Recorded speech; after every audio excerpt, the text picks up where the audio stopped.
Gold buyers, మీ కష్టాల్లో నమ్మకమైన మీ ఆత్మీయ నేస్తం.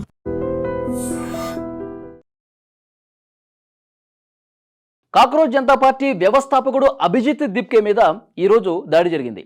రాజస్థాన్లోని జైపూర్లో ఈరోజు ఒక నిరసన కార్యక్రమం వాళ్ళు పెట్టుకున్నారు. జైపూర్లో నిరసన చేస్తుండగా అభిజిత్ దిప్కే అక్కడికి వచ్చి అక్కడ ఆ పార్టీకి సంబంధించిన మద్దతుదారులు, అభిజిత్ దిప్కే మద్దతుదారులు వాళ్ళ సమక్షంలో ఆయన మాట్లాడుతుండగా ఒక్కసారిగా దాడి చేశారు. అంటే ఆ మీటింగ్లోకి కావాలని చొరబడి దాడి చేసే ఉద్దేశంతో పక్కా ప్లాన్ ప్రకారం వచ్చి అభిజిత్ దిప్కే చెంప మీద చళ్ళుమని చెప్పి దాడి చేశారు. ఆ తర్వాత వెంటనే మళ్ళీ ఒక 2 దెబ్బలు కూడా వేసే ప్రయత్నం చేశాడు. వెంటనే అక్కడ ఉన్నటువంటి ఆయన మద్దతుదారులు, ఆ పార్టీకి సంబంధించినటువంటి కార్యకర్తలు అతన్ని అడ్డుకోవడమే కాకుండా అతన్ని చితకబాదినటువంటి పరిస్థితి. మనం చూస్తూ ఉన్నాం గత కొన్ని రోజులుగా ఈ కాక్రోచ్ జనతా పార్టీ దేశంలో సంచలనంగా మారినటువంటి పరిస్థితి ఉంది. దేశవ్యాప్తంగా ఆ పార్టీకి మద్దతు పెరుగుతుంది. ముఖ్యంగా యువత నుంచి, యువత ఆలోచనలకు అనుగుణంగా ఆ పార్టీకి సంబంధించినటువంటి కార్యక్రమాలు ఉన్నాయి. యువతే లక్ష్యంగా దేశంలో యువత వాళ్ళకి మంచి అవకాశాలు కల్పించాలి, వాళ్ళకి మంచి ఉద్యోగాలు కల్పించాలి, వాళ్ళ కాళ్ళ మీద వాళ్ళు నిలబడే విధంగా వాళ్ళు చదువుకున్నటువంటి చదువుకు అనుగుణంగా ఉపాధి అవకాశాలు కల్పించాలని చెప్పి వాళ్ళు ఫైట్ చేస్తూ ఉన్నారు. సోషల్ మీడియాలో ఎప్పుడైతే ఇన్స్టాగ్రామ్లో కాక్రోచ్ జనతా పార్టీ అని చెప్పి పేరు అనౌన్స్ చేయగానే లక్షలాదిగా మద్దతు వచ్చింది ఆ ఖాతాకి. వెంటనే అతను అమెరికాలోని బోస్టన్ నుంచి ఆయన పార్టీ అనౌన్స్ చేస్తే అక్కడి నుంచి ఆయన ఢిల్లీలో జంతర్ మంతర్ దగ్గర ఒక కార్యక్రమం, నిరసన కార్యక్రమం పెట్టుకుంటే అనూహ్యమైనటువంటి మద్దతు వచ్చింది. పోలీసులు పెద్ద ఎత్తున మోహరించి మరీ దానికి కాపలా ఉండాల్సినటువంటి పరిస్థితి ఉంది. గత 2-3 రోజులుగా మనం చూస్తున్నాం దేశవ్యాప్తంగా చాలా చోట్ల ఇలాంటి నిరసన కార్యక్రమాలు జరుగుతున్నాయి. బెంగళూరులో నిర్వహించారు. బెంగళూరులో ప్రకాష్ రాజు లాంటి వాళ్ళు కూడా వాళ్ళు ప్రసంగించారు. కాక్రోచ్లు వస్తున్నాయి, సైడ్ జరగాల్సిందే అని చెప్పి ఆయన మాట్లాడారు. నిన్న హైదరాబాద్లో కూడా కార్యక్రమం జరిగింది. హైదరాబాద్లో పెద్ద ఎత్తున యువత, హైదరాబాద్ నుంచే కాకుండా చుట్టుపక్కల నుంచి కూడా పెద్ద ఎత్తున యువత ఈ కార్యక్రమానికి వచ్చారు. తమ అభిప్రాయాలు షేర్ చేసుకున్నారు. రాష్ట్రంలో ఉన్నటువంటి యువత, దేశంలో ఉన్నటువంటి యువత ఏం కావాలనుకుంటోంది, ప్రస్తుతం రాజకీయ పార్టీలు ఎలా తయారయ్యాయి, అసలు యువత గురించి పట్టించుకుంటున్నారా లేదా, ఇవన్నీ కూడా చాలా క్లియర్గా మాట్లాడినటువంటి పరిస్థితి ఉంది. ఇక జైపూర్లో కూడా అలాంటి కార్యక్రమం, దానికి కాక్రోచ్ జనతా పార్టీ వ్యవస్థాపకుడు అభిజిత్ దిప్కేనే వచ్చాడు.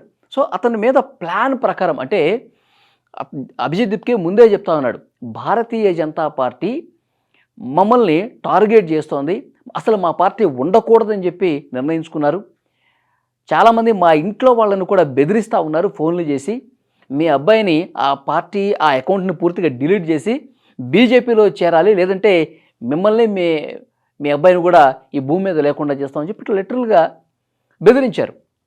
అతను అమెరికా నుంచే చెప్పాడు, నేను ఢిల్లీ వస్తున్నాను జంతర్ మంతర్ దగ్గరికి, ఢిల్లీ వస్తుంటే నన్ను ఎయిర్పోర్ట్లోనే అరెస్ట్ చేస్తారేమో, మీరు అరెస్ట్ చేసినా, నా మీద దాడి చేసినా, మా ఇంట్లో వాళ్ళని బెదిరించినా వెనక్కి తగ్గేదే లేదు, ముందుకే పోతాం, యువత ఆశయాలకు అనుగుణంగా మేము పనిచేస్తామని చెప్పి అనౌన్స్ చేశాడు. అట్లాగే ఆయన కార్యక్రమాలు కూడా ఉన్నాయి. చాలా వినూత్నమైనటువంటి కార్యక్రమాలు ప్రతి రాష్ట్రంలో కూడా ఇలాంటి నిరసన కార్యక్రమాలు చేస్తున్నారు. మెయిన్ వాళ్ళు చేసిన డిమాండ్ ఏంటి, ఇన్ని రోజుల పాటు వాళ్ళు మాట్లాడుతూ ఉన్నారు, అనేక కార్యక్రమాలు చేస్తూ ఉన్నారు కదా అనేక రాష్ట్రాల్లో. నీట్ పేపర్ లీక్ గురించి, నీట్ ఎగ్జామ్ మొన్న పేపర్ లీక్ అయింది కదా, ఆ లీక్ అయినటువంటి నేపథ్యంలో విద్యాశాఖ మంత్రిగా ఉన్నటువంటి ధర్మేంద్ర ప్రధాన్ ఆయన రాజీనామా చేయాల్సిందే, ఇంకా ఆప్షన్ లేదు. అతను రాజీనామా చేసే వరకు మా ప్రొటెస్ట్ కొనసాగుతూనే ఉంటుంది. ఇంకొకటి, అసలు యువతకి ఉద్యోగాలు ఇస్తా అన్నారా, ఈ ప్రభుత్వాలు ఇస్తా ఉన్నాయా, యువత గురించి అసలు పట్టించుకుంటున్నటువంటి పరిస్థితి ఉందా? దేశంలో విద్యా వ్యవస్థ ఎంత దారుణంగా తయారైపోయింది, వైద్య వ్యవస్థ ఎంత దారుణంగా తయారైంది, ఆసుపత్రికి వెళ్తే సరైనటువంటి పరిస్థితులు ఉన్నాయా, పేదలకి సరిగ్గా చికిత్స చేసే పరిస్థితులు ఉన్నాయా?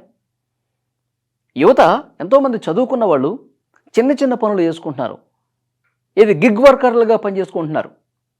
మంచిగా బీఎస్సీ ఎంఎస్సీలు చేసిన వాళ్ళు, ఇంజనీరింగ్ చదివిన వాళ్ళు, బీటెక్లు ఎంటెక్లు చదివిన వాళ్ళు కూడా ఉద్యోగాలు లేక, ఉపాధి అవకాశాలు సరైనవి లేక చిన్న చిన్న పనులు చేసుకుంటున్నారు. 10,000కి 20,000కి పనులు చేసుకుంటున్న పరిస్థితి ఉంది. ఇది కాదు కదా యువత కోరుకుంటుంది, ఇది కాదు కదా. సో వ్యవస్థలు మారాలి. ముఖ్యంగా యువతని, మహిళల్ని పట్టించుకోనటువంటి ప్రభుత్వాలు కూలిపోతాయి. అందుకే ఇప్పుడు వీళ్ళు స్టార్ట్ చేసినటువంటి ఈ చిన్న ఉద్యమం ఒక మహోద్యమంగా, ఒక మహోగ్ర రూపంగా ఎక్కడ మారిపోతుంది, ఎక్కడ రాజకీయంగా మాకు ఇబ్బంది కలుగుతుంది, ఎక్కడ మా సీట్లు మేము కోల్పోవాల్సి వస్తుంది అన్న భయం ప్రధాన పార్టీలకు ఉండబట్టే ఈ కాక్రోచ్ జనతా పార్టీని ఎదగనీయకుండా చేస్తూ ఉన్నారు. దాంట్లో భాగంగానే ఈరోజు జరిగినటువంటి దాడి కూడా అని చాలామంది మేధావులు కూడా మాట్లాడుతూ ఉన్నారు. అనేక రాష్ట్రాల్లో జరుగుతున్నటువంటి ఈ నిరసన కార్యక్రమాల్లో మేధావులు కూడా ప్రసంగిస్తూ ఉన్నారు. కాక్రోచ్ జనతా పార్టీ దీని పుట్టుకనేది సహేతుకమైంది, సరైన టైంలో ఉంది. యువత తలుచుకుంటే రాజ్యాలు కూలినటువంటి సందర్భాలు ఉన్నాయి, యువత తలుచుకుంటే రాజ్యాలు నిర్మితమైనటువంటి సందర్భాలు కూడా ఉన్నాయి. ఫర్ ఎగ్జాంపుల్ నేపాల్లో పరిస్థితులు ఎట్లా ఉన్నాయి? అక్కడ మొత్తం ఆ నేపాల్లో ఉన్నటువంటి అధ్యక్షులు కూడా దేశాలు విడిచి పారిపోయినటువంటి సందర్భం లేదా? శ్రీలంకలో పరిస్థితి ఏంటి? బంగ్లాదేశ్లో పరిస్థితి ఏంటి? సో ఇవన్నీ ఎగ్జాంపుల్స్ చెప్తా ఉన్నారు. యువత తలుచుకుంటే రాజ్యాలు పేక మేడల్లా కూలిపోయినటువంటి సందర్భాలు ఉన్నాయి. కాబట్టి ఇది నిజంగా ఒక రాజకీయ పార్టీలాగా రూపాంతరం చెంది ఈ దేశంలో ఉన్నటువంటి యువత మొత్తం కూడా ఒక్క తాటి మీదకి తీసుకొస్తే రాజకీయాల్లో ఒక పెను మార్పులు భారతదేశంలో సంభవించే అవకాశం ఉంది. సో ప్రధాన పార్టీలకు, నాయకులకు కూడా ఆ భయం ఉంది. అందుకే రాజకీయ పార్టీలు కూడా తమ ఆలోచనలను మార్పు చేసుకుంటున్నారు. యువత లక్ష్యంగా వాళ్ళు ప్రణాళికలు మార్పు చేసుకుంటున్నారు. యువతకు మనం ఏం చేయాలి, యువత ఏం కోరుకుంటారని చెప్పి ఆ క్యాబినెట్ మీటింగ్లో కూడా డిస్కస్ చేసేటువంటి పరిస్థితి ఉంది. తమిళనాడులో మొన్న విజయ్ ఎట్లా గెలిచాడు?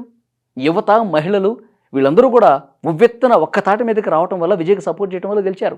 జంజీలు అంటారు, జంజీలు తలుచుకుంటే పెను మార్పులు వస్తాయి. సో ఆ భయం ఉంది కాబట్టే ప్రధాన పార్టీల అనుచరులు కన్నుగుట్టి ఈ అభిజిత్ దిప్కే మీద, ఈ కాక్రోచ్ జనతా పార్టీ కార్యకర్తల మీద ప్రస్తుతం దాడుల వరకు వెళ్ళారు. సో చూద్దాం నిజంగా ఈ కాక్రోచ్ జనతా పార్టీ సంచలనాలు చేసే విధంగా ఇప్పుడు ఏదైతే అద్భుతంగా ప్రొటెస్ట్లో నిరసన కార్యక్రమాలు చేసి ప్రజల్లోకి వెళ్తూ ఉన్నారో అదేవిధంగా ముందుకు పోయి ఒక సుస్థిరమైనటువంటి రాజకీయ పార్టీని ఏర్పాటు చేసి తమ లక్ష్యాలను ప్రజలకు పూర్తిగా, యువతకు వివరించి ఎన్నికల్లో పోటీ చేసే స్థాయికి వెళుతుందా, లేదంటే ఈ నిరసనల వరకే పరిమితమవుతుందా? కాలమే సమాధానం చెప్పాలి. అభిజిత్ దిప్కే మీద కాక్రోచ్ జనతా పార్టీ వ్యవస్థాపకుడు అతని మీద చేసినటువంటి దాడిని మీరు ఎట్లా చూస్తారు? కామెంట్ బాక్స్లో తప్పకుండా తెలియజేయండి.